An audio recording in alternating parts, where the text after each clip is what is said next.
ang gilisan ng t-shirt nga fiberglass ba din kanya oh. Ikan ni taas na siya. Amoy itanawag, amoy gilisan bago ang bago na taas. Kani siya na ipulot yung dito kita. Hindi naman siya ma-repair. So, amo na gilisan bago.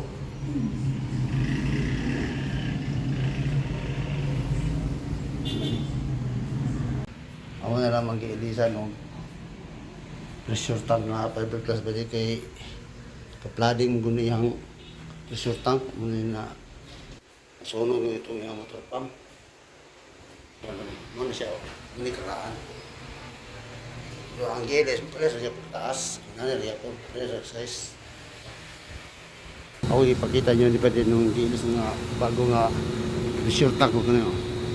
Pressure siya kataas. Nga siya bago na siya para na siya og kataston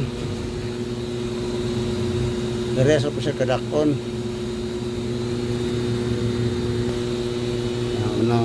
okay na siya agkatong motor pa mga kung i-check na ko nasunog na to yahang kuan yahang motor pump so di perway na mo di among ibalik ang taon karon kay mora mo gihapon sige ra mo gihapon siya on off nya kani di wala pa namo ilisin bago katong karaan so akong giadiya ba di akong gigamitan ka rin yung stainless ni backup ano siya backup ikasog mo na yung mga problema na among gamiton na yung mga daot kung wala rin problema ang motor pump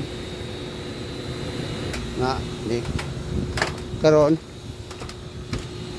ang gibuhat na ako ba de pag inig una ko sa breaker pag andar sa motor pump normal lang iyahang andar wala sa problema pag kanina pa among gamiton tong karaan yung pressure tank ng fiberglass mo on off siya so akong gi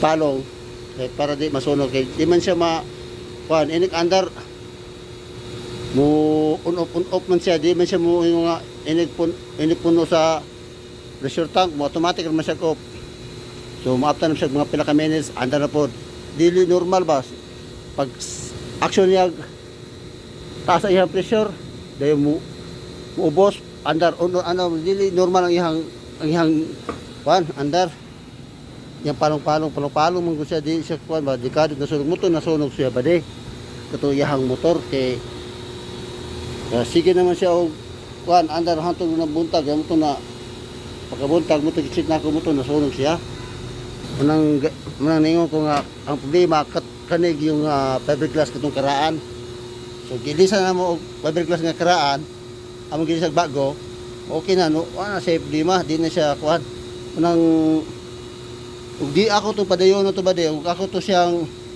padayon na to siya nga na nag-rewind ni ba de delikado man po na siya gubalik na po siya sunog na po yung motor pump so nga akong idea akong gi kuan ning fiberglass gi check double check yun yung karon akong siya akong idea akong giabrihan siya ba de kani akong giabrihan ni so kuan siya ning muagas pa tubig abri na ano ba de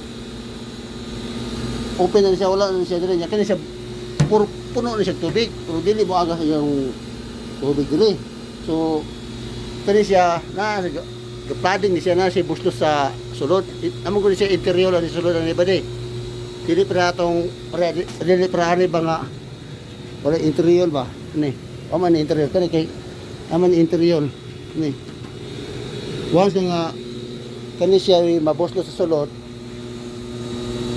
lima na kaya siya imong motor magsig andar on off so muna ang gipritan na mo bago niya kani siya okay na siya giruway naman siya bago naman na giruway so gimita po na ako gimit among gimitan og timer ano time delay ba ano man si time delay kay usahay man ko mag brown out diri ba di kalitra brown out ug kadra po balik ang kuryente. So ang motor pump mukalit ra pud og andar nya na usahay mo do voltage. So madawat ang imong motor pump. So ang gibuhat nako gamitan na mo dahil nili. O pinakataas niya 3 minutes, 2 minutes ug 1 minute. So 1 minutes ra akong gibutang balik, itaas sa kanya 3 minutes.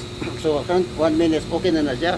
Pagbalik sa kuryente, na 1 minute siya nga usa siya mo andar, so okay na siya, dili na siya makakuanan munang para safety ba. Kani po gamit mo ni siya bade. Gamit mo na siya ikasog bakuan, dili madawat imong motor. Katurang nasulod ang motor bade, kitungod ani kung karaan niya nga pressure tap. So karon okay na. Okay na yang operasyon. Normal lang yang operasyon sa supply sa kuryente sa tubig. Wala na siya problema. So, okay ba di? Thank you.